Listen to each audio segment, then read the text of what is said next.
बड़ी खबर, प्रधानमंत्री नरेंद्र मोदी आज 30 मुख्यमंत्रियों के साथ बैठक करने वाले हैं। आज शाम 4 बजे ये बैठक सभी मुख्यमंत्रियों के साथ वीडियो कॉन्फ्रेंसिंग पर होगी। वैक्सीनेशन की शुरुआत से पहले ये मीटिंग बहुत अहम मानी जा रही है। 16 जनवरी से देश भर में कोरोना वैक्सीनेशन की शुरुआत होने जा रही है। 130 करोड़ की आबादी वाले देश में कोरोना को हराने के लिए दुनिया के सबसे बड़े वैक्सीनेशन प्रोग्राम की शुरुआत होगी और आज इसी को लेकर प्रधानमंत्री मोदी देश के 30 राज्यों के मुख्यमंत्रियों से बात करने वाले हैं।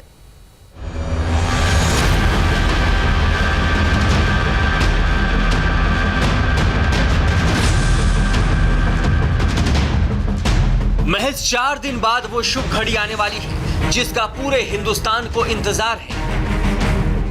कोरोना महामारी को मात देने के लिए सारी तैयारियां पूरी हो गई हैं। अब बस वैक्सीनेशन के श्री गणेश का इंतजार है। मोदी सरकार ने कोरोना वैक्सीनेशन की तारीख तय कर दी है और वो तारीख है 16 जनवरी। यही वो तारीख है जब 130 करोड़ की आबादी वाले भारत में कोरोना को हराने के लिए दुनिया के सबसे बड़े वैक्सीनेशन प्रोग्राम की शुरुआत होगी। आज भारत एक नहीं बल्कि 2 made in India corona vaccine के साथ मानवता की सुरक्षा के लिए तैयार है। दुनिया की फार्मेसी होने के नाते दुनिया के हर जरूरतमंद तक जरूरी दवाएं पहुंचाने का काम भारत ने पहले भी किया है और आज भी कर रहा है। दुनिया आज सिर्फ भारत की वैक्सीन का इंतजार ही नहीं कर रही बल्कि दुनिया का सबसे बड़ा वैक्सीनेशन प्रोग्राम भारत कैसे चलाता है इस पर भी नजरें हैं। 16 जनवरी को हिंदुस्तान में आधिकारिक तौर पर कोरोना की पहली वैक्सीन लगेगी, लेकिन इस मेगा प्रोग्राम से पहले आज प्रधानमंत्री नरेंद्र मोदी शाम 4 बजे देश भर के 30 राज्यों के मुख्यमंत्रियों के साथ बेहद अहम मीटिंग करने वाले हैं। इस मीटिंग के 2 खास मकसद हैं। मकसद नंबर 1 कोरोना वैक्सीन का डिस्ट्रीब्यूशन और मकसद नंबर 2 राज्यों में कोरोना की सिचुएशन। देश में अब तक 3 बार वैक्सीनेशन प्रोग्राम का ड्राई रन हो चुका है। वैक्सीन फैक्ट्री से लेकर वैक्सीनेशन सेंटर तक कोल्ड चेन का टेस्ट भी हो चुका है। सारी कमियां दुरुस्त की जा चुकी हैं, यानी अब बस इंतजार 16 जनवरी का है। आज जब प्रधानमंत्री नरेंद्र मोदी राज्यों के मुख्यमंत्रियों के साथ मीटिंग करेंगे तो संभव है एक बार फिर से इस बात पर चर्चा होगी कि वैक्सीन कहां लगेगी, वैक्सीन किस किस को लगेगी, वैक्सीन लगाने की प्रायोरिटी क्या होगी, वैक्सीन किस किस को फ्री में लगेगी और राज्यों को वैक्सीन की डिलीवरी कैसे होगी।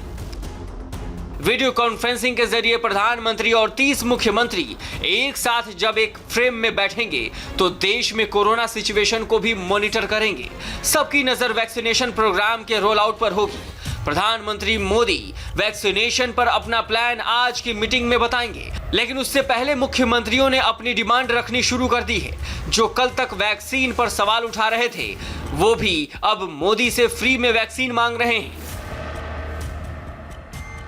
फ्री में कोरोना वैक्सीन की डिमांड वे राज्य भी कर रहे हैं जो कि आर्थिक तौर पर अपेक्षाकृत मजबूत स्थिति में हैं। दिल्ली, महाराष्ट्र और केरल जैसे राज्य अगर फ्री वैक्सीन की मांग कर रहे हैं तो इसके पीछे वजह आर्थिक नहीं बल्कि राजनीतिक ज्यादा है। पीएम मोदी इस बात को भली भांति समझते हैं, इसीलिए केंद्र सरकार ने अब तक इस मसले को लेकर कोई भी कमिटमेंट नहीं किया है। महाराष्ट्र की उद्धव सरकार यूं तो मोदी से लड़ती रहती है। उद्धव ठाकरे और उनके नेता मोदी से लड़ने के लिए पॉलिटिकल फ्रंट तलाशते रहते हैं, लेकिन जब बात वैक्सीन की आती है तब वो भी चाहती हैं कि वैक्सीन उन्हें फ्री में मिल जाए। वैक्सीनेशन का प्रोग्राम, टीकाकरण का कार्यक्रम पूरा गवर्नमेंट ऑफ इंडिया से स्पॉन्सर्ड रहना चाहिए, जिसमें वैक्सीन भी फ्री मिलना चाहिए, ऑपरेशनल कॉस्ट भी मिलना चाहिए और सिर्फ जो फ्रंट लाइनर्स और हेल्थ वर्कर्स है सिर्फ उन्हीं के लिए नहीं तो सामान्य लोगों के लिए भी वैक्सीन मिलना चाहिए और गवर्नमेंट ऑफ इंडिया ने वो फ्री गवर्नमेंट ऑफ महाराष्ट्र को और सभी राज्यों को देना चाहिए। सस्ती बिजली और फ्री पानी देने वाली केजरीवाल सरकार को लगता है कि फ्री वैक्सीन देने से उनके वोट बैंक का दायरा भी बढ़ सकता है। ऐसे में खजाना खाली भी न हो और वैक्सीन भी लोगों को मिल जाए। इसलिए केजरीवाल सरकार ये मांग कर रही है कि सारा खर्च मोदी सरकार उठाए। कल मुख्यमंत्री जी ने डिमांड की है, ट्वीट किया था, उन्होंने कहा था कि पूरे देश में मुफ्त दी जानी चाहिए। और 3 दिन पहले यूनियन हेल्थ मिनिस्टर के साथ मेरी बीसी थी, वीडियो कॉन्फ्रेंसिंग थी, तब भी मैंने उनके सामने रिक्वेस्ट की थी कि भाई देश के सभी नागरिकों को मुफ्त दी जानी चाहिए। उस टाइम सारे मंत्री भी थे, सारे देश के हेल्थ मिनिस्टर्स थे, तो मैंने भी रिक्वेस्ट की थी कि भाई सबसे पूछ लीजिएगा, सबका ओपिनियन यही होगा। यानी अभी वैक्सीनेशन शुरू भी नहीं हुआ है, उस पर नफा नुकसान की राजनीति शुरू हो गई है। महाराष्ट्र, दिल्ली ही नहीं, बंगाल से लेकर केरल तक और छत्तीसगढ़ से लेकर राजस्थान तक वैक्सीनेशन को लेकर राजनीति तेज है। ऐसे में सवाल है कि 16 जनवरी से जब वैक्सीनेशन का कार्यक्रम शुरू होगा तो सबसे पहले वैक्सीन किसे लगाई जाएगी। जानकारी के मुताबिक 16 जनवरी 2021 को कोरोना वैक्सीन का पहला इंजेक्शन किसी हेल्थ केयर या फ्रंटलाइन वर्कर को लगेगा। हेल्थ केयर वर्कर में doctor, nurse, ward boy, pathology और रेडियोलॉजी वर्कर्स शामिल किए गए हैं। फ्रंटलाइन वर्कर्स में पुलिस, फायर सर्विस, सफाई कर्मचारी और जरूरी सेवाओं में लगे लोग शामिल हैं। जहाँ पे टीका लग रहा है, जो साइट है, उनको इसमें प्रायोरिटाइजेशन कर नहीं पाएंगे।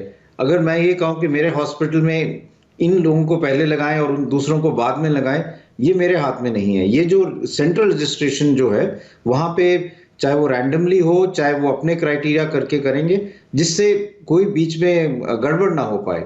तो इसलिए जो सेशन अलोकेशन है, जिसको टीका लगना है, जिसको मैसेज आएगा, वो एक सेंट्रल साइट से ही आएगा जो इसको मॉनिटर कर रहा है, क्योंकि ये एक जगह के लिए नहीं है, सारे देश के लिए है। तो इसलिए इसमें प्रायोरिटाइजेशन सेंट्रल लेवल पे हो रही है, एट अ लोकल लेवल नहीं होगी। आज जब प्रधानमंत्री मोदी 30 मुख्यमंत्रियों से मिलेंगे तो वैक्सीनेशन प्रोग्राम पर केंद्र सरकार का आखिरी डिसीजन बताएंगे। पीएम मोदी इस काम को डबल इंजन के साथ पूरा करना चाहते हैं। आगे का इंजन प्राइम मिनिस्टर का होगा तो पीछे का इंजन चीफ मिनिस्टर्स का। मैं प्रधानमंत्री मोदी जी का आज के अवसर पर अभिनंदन करता हूं, जिन्होंने घोषणा कर दी है कि 16 जनवरी से कोरोना के वैक्सीन लगेंगे। पहले चरण में चिकित्सकों को और स्वास्थ्य कर्मियों को यह वैक्सीन लगेगा। दूसरे चरण में सुरक्षा और राजस्व से जुड़े हुए कर्मियों को इसके साथ जोड़ा जाएगा